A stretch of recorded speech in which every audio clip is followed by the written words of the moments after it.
Hello, Richard, from the film and TV show at Field of Force AXL at Peterborough Arena with one of the main guys, JJ. Hello. How are you? Ready to go home. Really? Yes. It's been a long morning, but it's fine. Everything's in place and happening now. Has it kind of met your vision? What you've kind of I set think up? so. It's been slightly chaotic. It's all right having it all written down on paper that it's going to work. Yeah. But we don't really know that everything is going to fit until the day when it could be too late. Yeah. So there was a fear we were going to have too much space. And there's actually been more of a fear that there's not been enough space. Yeah, I was going to say, this morning it looked like, it's like 8 o'clock this morning, it looked very spacious, and then all of a sudden that space just disappeared. It's just gone. Serious lack of room. People are turning up and like... So I'm just watching Mary Poppins. Sorry. Yeah, I know, right? It's great with Thanos. Trouble, yes. With Thanos. So yeah, it's all good, but it's yeah, I think it'll be okay. How has it been this morning for you then? Because obviously, busy. Lots of people asking me questions that I don't know the answer to. And you just ended up going to see Si. Yeah, basically. Pretty much. I don't know. No, that's fine. That's fair enough. I can't help them. How are you finding it now that obviously you've got people coming in now with the bigger arena? Are you finding that it's got a much, because for me I can feel a different sort of vibe. Yeah, it's got a different feel to it. What that will feel like once it's full and flowing, and I don't know. I think it's going to feel great. I'll be honest with you, because when I was talking to someone earlier on, I can't remember who it was, and we were comparing last year to this year, and like being here, and it's so nice that everything is in one place, so you don't miss anything. No, exactly, and that was a lot of trouble before in the other venue. Just it was great, but people didn't get all the side rooms, and there was stuff upstairs, whereas here you just walk in and you just walk around here and everything's here. Yeah, you can't miss anything here. You've got the room out there. It's got that bonus to it, which is great. And it also means that everyone can see everything. Yeah. There's nothing completely like hidden away in a room which you can't see, like you had the horror room last year, whereas this year it's just all over there, isn't it, in the corner? Everything's out, so nobody will miss anything, which is a bonus. Excellent. And if it rains, heaven forbid, we're all inside. Everything's inside, even the cars, exactly, even the cars. So, what are you hoping to get from today other than sore feet? Just a happy day, I think, really. Yeah. What are you going to be treating us to? I don't know what I should say. There'll be 4, 5, maybe 6 changes. Nothing major, but... Are you bringing Dukes of Hazzard? No. Mate. There will be one female character, but the rest will be men-ish. Ish. See, now that sounds that's surprising. Ish. I'm a little bit intrigued. Well, they've got to look slightly awful. And you were singing earlier on as well, which we didn't catch, but you were singing. We will be doing that at 5:30, I think. Yeah, and that's obviously available on YouTube at the minute as well, which... More Room for Wheels, it's called. Yeah, it's brilliant. I just like No Chimpanzees. Where did No Chimpanzees come from? It's the only thing I could think of that fitted. Bring your nan, no chimpanzees. Bring your nan. Well, there's loads of nans here, so that's fine. They can bring your nan. Absolutely. All right, well, look, JJ, thank you very much, mate. You go and do what you need to do, and we'll speak to you soon, all right? Go and cry somewhere. OK, mate. See you later. See you later. Richard from the Film and TV show here at Field of Force Day XL, and I am with Andy Beckwith. Andy, how are you? All right? Very well, Richard. Very well indeed, yeah. Good. Most people will know you as Errol from Snatch, which is amazing, and I love it. Can you talk us through what it was like? Because that was quite a big film, wasn't it, Snatch? That was, it was a big... I mean, for me, it was my first movie, so it was kind of... Well, actually, it was my first anything. It was my first audition, and I was told, you're going to go and meet a lovely casting lady called Lucinda Syson. You haven't got a chance of getting the part, but we want you to go and say hello. So I went to meet Lucinda, and I did okay in that audition, and I got invited back to meet Guy. And I hadn't... When I was told about Guy Ritchie, I was like, oh, I've heard of him, because he'd just done Lock, Stock, and I said, I haven't had a chance to see it yet, but I'd heard it had great reviews. And I met Guy, and then obviously I got offered the part of Errol. And still to this day, even 20 years on, I still regularly get recognised as that, even to the extent I was as a keynote speaker for Morgan Stanley in Florida in January. So I go to the embassy to get my visa, and the man behind the counter just goes, "Oink, oink." And I was like, and he looked at me and went, he said, "How many times have you heard that?" I said, "Oh, just a few. Just a few." Jeez, because obviously that's one of the biggest kind of lines, isn't it, that Alan says to you? It's like, "Feed them to the pigs, Errol." Yeah. How was it working with Alan? Because he's such an amazing actor. He's unique, isn't he? Yeah. I think with Mr. Ford, you know, it was kind of, because for me, I was straight from the building site. I was a plasterer, you know, and I'd only done two plays previously. I didn't go to drama school, you know, and it was like I kept sort of pinching myself, thinking, "Oh dear, you know, what have I let myself in for here?" And kind of in that way, it helped me, because I was kind of quite, you know, quite sort of in awe of everyone, but not having a clue what was going on. Yeah. And even to the extent, if you had Simon Hayes, Purple Haze is a sound director, and he won the Oscar for Les Miserables, and Simon's wonderful. He just kept saying to me, "How do you?" I'm just following the marks. I'm just, you know, got my lines, following the marks, and staying in character. So where Alan was concerned, I mean, it was just he was so easy for me to work with him, because it was like, you know, it was Bricktop and his stupid henchman Errol, and of course, and then there was John as well. There was the three of us, so played by Dave Legino. So. And you kind of went on. You've done some Game of Thrones, and you've also done Pirates of the Caribbean as well. Pirates of the Caribbean, yeah. How were they different? Because obviously, I always picture Snatch and Lock, Stock as very, I don't know, quintessentially English in the way that they're made. How would it compare with like a big Hollywood blockbuster? I think when you know, with the opportunity of Pirates, kind of, it was like you go for the audition. It was Priscilla John casting, and you're told to dress up as a pirate, and sort of. But they didn't. Did you have the eye patch and everything? No, they didn't want any or R. So you couldn't do that. So it was kind of, you know, you turn up, you do the audition, and I saw a couple of the guys, and then you go away, and there wasn't a callback for that. So it was just went to America, to Gore Verbinski, to Jerry Bruckheimer, and the casting people out there, and then you were picked. And kind of what they wanted to do with the second film, Dead Man's Chest, was in the first film it was just CGI, so it was just computer generated images from George Lucas in ILM in San Francisco. They wanted it more human, if you like, so kind of our body movements and facial movements, and that's, you know, why we were cast as Bill Nye's backing group. And it was just, I'd say it in a word, when you go into a show like that, 600 casting crew, to me it was just like drop your ego at the front door and come on in. And it was just to work with all of them, Kevin McNally, you know, Orlando Bloom, Kira, John and Depp, you know, and just, it was wonderful.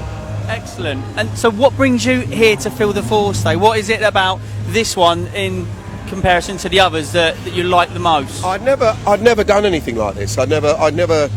I said to my wife, I said I was offered to do Earl's Court, the last one at Earl's Court, and I said, I'll take a book because nobody will know who I am.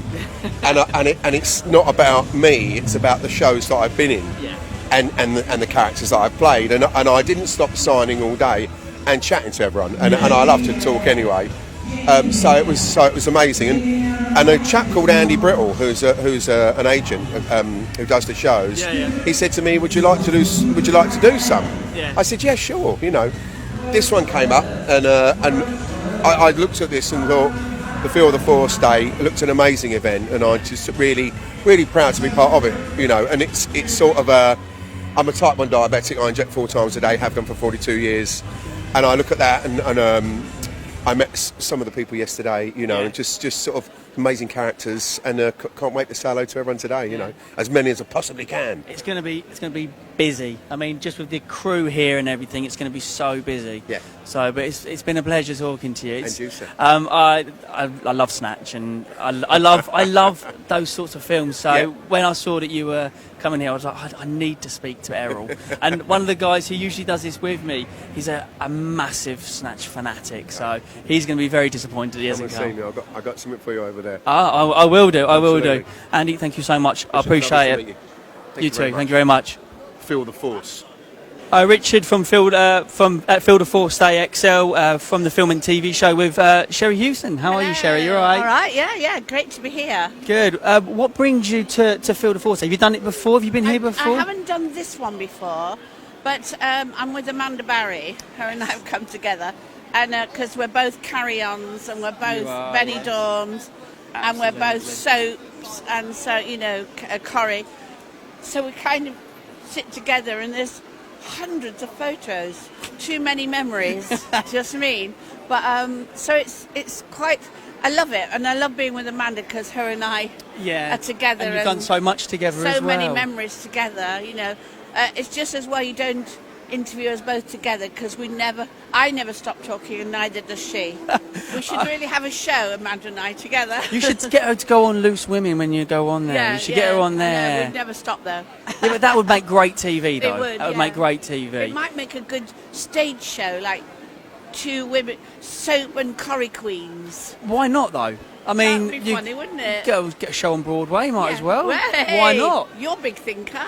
But why not? Go to the West End, go to Broadway. Yeah, you get like Stranger it. Things on there, like don't you? I like that. So, obviously, this is slightly different to most things that you've done. Obviously, I have done Comic Cons before over the years, and John Chalice, who plays Boise, who I married in Benidorm. yes, if he does Comic Cons near me, then I go and see him as well. yeah.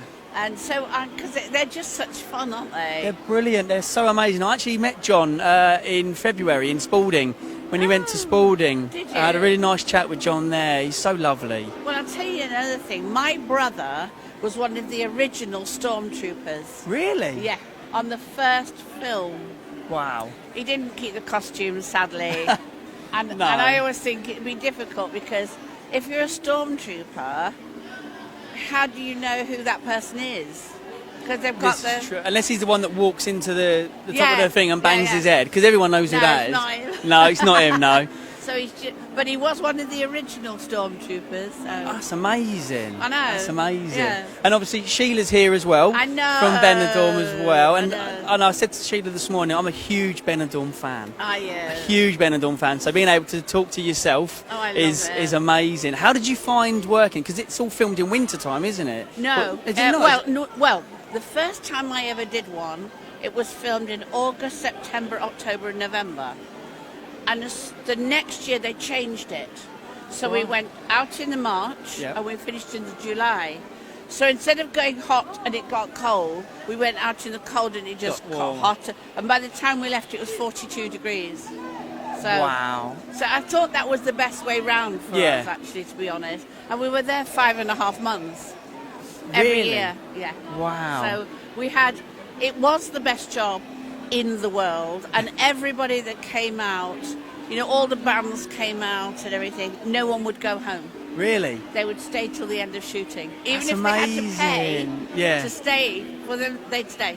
That's unbelievable. Madness, everyone. Yeah, because Madness were in it, Yeah, weren't they? yeah, Yes, Suggs. That was amazing. How did you find it? What attracted you to Benidorm? Because obviously you kind of come in after. I mean, Darren Litton, who's a genius writer, Absolutely.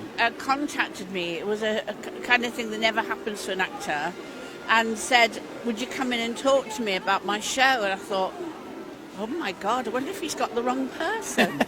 And I went in, and he said she's called Joyce Temple Savage, and and that was it. And I went to her and I thought, "Oh well, I've not read a script." Yeah. He must have thought no. Anyway, within probably a week, I had a call saying, "See you in Spain." Well, Nice. I nearly died. That's So amazing. it was amazing. And I was there, I don't know, 7 years, whatever. And we all have such a soft spot for Benidorm. It's itself, amazing, I mean. isn't it? Yeah, the whole actual Benidorm itself, Yeah. the actual town is lovely. It's so nice. I love it. I miss it desperately. But I'll go back. Yeah. You know, I'll go back. If there are never rights anymore, would you go back? Well, of course, Joyce Temple Savage is still alive. She's somewhere. I think she's probably in a hotel, or maybe because I always originally thought that she was an entertainment director on a cruise ship. See, now that would be amazing Yeah, because she and could I totally think that's do that. probably where she is now. Yeah. That's where she's gone back. With John's character. Yes, John, but she'll be giving him hell. Oh, absolutely. Yeah. Especially after all the stuff he put her through. Yeah. Absolutely. How dare he? Oh, I know. Yeah. I know. So that's where I think she is, and that's not a bad idea for a show. No. They could bring back Love Boat. Cool. they could have you and John Chalice. That would be amazing. That would be great. That's very funny. Hey, And there's but Amanda could do. Barrie as we speak. Yes. There she is. I saw your pink jacket. She's looking. You can for come me. and say in. hello. Come and say hello, Amanda. Hello, I don't think we met, have we? No, hello, Amanda Barrie. Hello, so nice no, to meet you. no, you're Amanda Barrie, Am not I? me. Oh, No, I'm you're not the one- Amanda Barrie. You're the one that they all keep saying to me. Yes. Who are you? Loose women. This is and what you're- happened. It's true, actually. I'm a Yesterday, bit somebody darker at the said to moment. me, "Oh, I loved the barging show you did." I said, "No, it wasn't me." He said, "It was." It I went, was. "No, it was Amanda Barrie." He went, "Well, if you don't want to admit you did it," I went, No, "No, it's not. I didn't want to admit Happens every it." time. All the time they go say, watch you on Loose Women. I know. Always watch it. I And think we're the love same Benidorm person. when we go. See, this should totally be a West End show. You I could know, literally, I know. both of you, just sit in a West End I show know. and But just do we're it. just exactly the same person. It's really weird. She's actually my illegitimate daughter. That's what she Is that what it is? Is it? I say she's my I don't know who sister. the father was. I think it was Lionel Blair. Oh my God. Oh. Cool. And on that absolute bombshell, bombshell. absolute bombshell, Yes. ladies. Breaking news.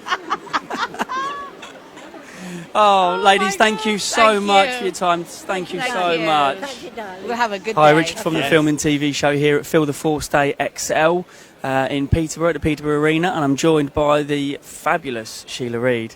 How are you, Sheila? You all right? I'm very well. Being called fabulous is always nice, isn't it? Well, especially early on a Saturday morning as well.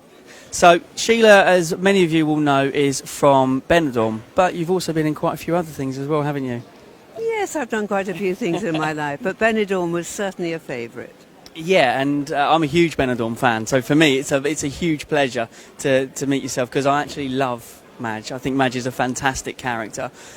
How did you find playing her? I love playing her because what a chance to say what you think about everything, and because we all have to watch our P's and Q's. That's what we're taught to do. But Madge doesn't think like that at all, and that's what was so glorious about her. And she's anarchic and daring. She says what she thinks, and she dresses as she likes, and she just behaves completely appallingly, and that appeals to me quite a lot. Yeah, because she is quite outspoken, isn't she, Madge? And throughout the entire Benidorm kind of, is it 10 seasons now? I think they did. Darren did 10 seasons, didn't he? And she kind of gets more and more outspoken as it goes along. How did you find sort of the journey of Madge? Because from the very, very beginning, when you first meet her, she's very in your face, and then she kind of goes a little bit sort of quiet, and then it's just kind of, she explodes again. Oh, interesting. You see, you know more about the series than I do, because it's quite a long time since I've done it. Although I did go back for just one episode in the last series, when I had a plated gold scooter, and that was certainly a step up. How did you find spending the majority of shooting on a mobility scooter? Because it doesn't look, especially around a hotel, doesn't look very accessible. That hotel doesn't look very accessible. The Solana doesn't look very accessible.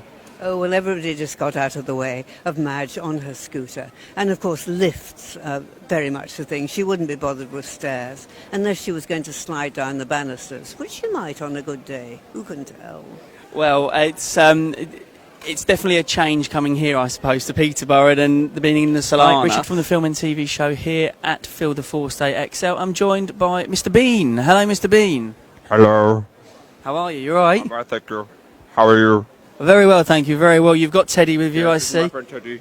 Hello. Yeah, you got Teddy. You got your briefcase as Yes. well. Briefcase. What brings you to Phil the Force Day today? Well, Just to help all the people, really, and just show a nice, caring day, just to help them out, you know, because it's all for disabled people. Excellent. And are you expecting a lot of people to come up to you today and kind of have a chat and see how things are going? Yes, hopefully.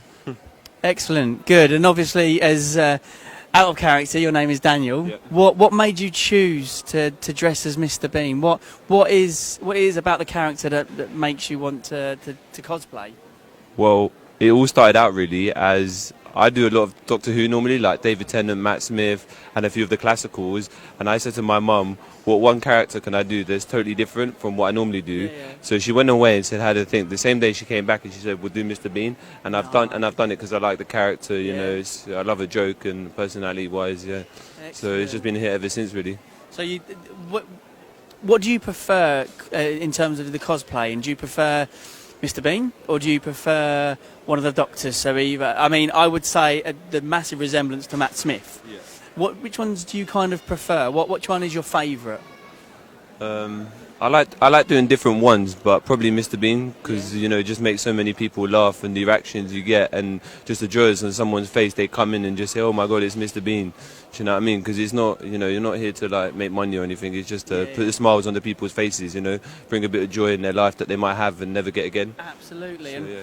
what got you into cosplay? Because a lot of people obviously just think it's just someone dressing up, but it's more than that, isn't it? Cosplaying is so much more than that, and that's what these conventions are about.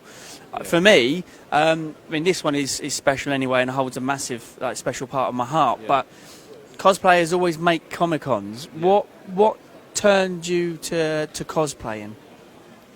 Well, I started out doing it with a friend of mine, but in my spare time I do a lot of acting in the theatre, and I'm passionate about that. Obviously I'm a support worker for people with physical and learning disabilities, but theatre is my second passion and stuff. So yeah, just to get to dress up in your own time and be the character you want, I guess, at your own free will and expense, rather than a director telling you how it should be, and you know, and just seeing the reactions people, you know, get.